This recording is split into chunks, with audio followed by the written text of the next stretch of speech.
Your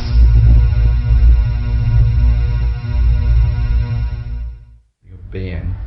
I think we deliberately threw it away the first time round, quite deliberately. I think, you know, I think in a funny sort of way, the last Suede album, A New Morning, was like, we kind of knew it was bad, and I knew it was bad when we released it, and I sort of, we released it, I kind of like, it was almost like we wanted it to die.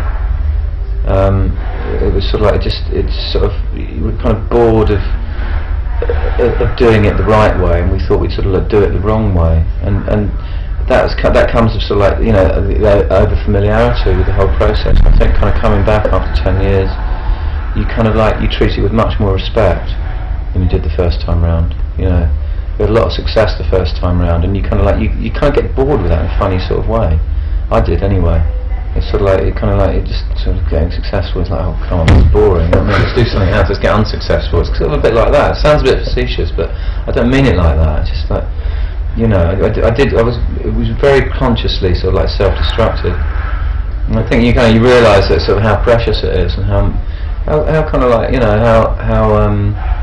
how privileged you are really to do something like being a band and get paid for it, and that's what you do with your life. It's a wonderful, beautiful, positive thing, you know. And you've got to treat that with respect.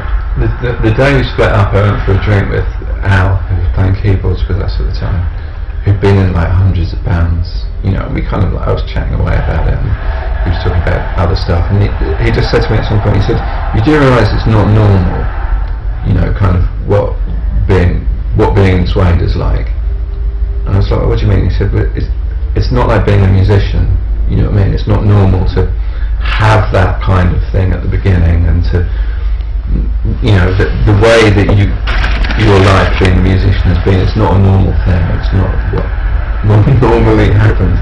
And it sounds really strange, because I guess theoretically I knew that, but it does take 10 years away from it to realise quite how abnormal and extreme, and like Brett said, what a beautiful a thing it is to, you know, to do this thing that you love and have people love you back for it, you know what I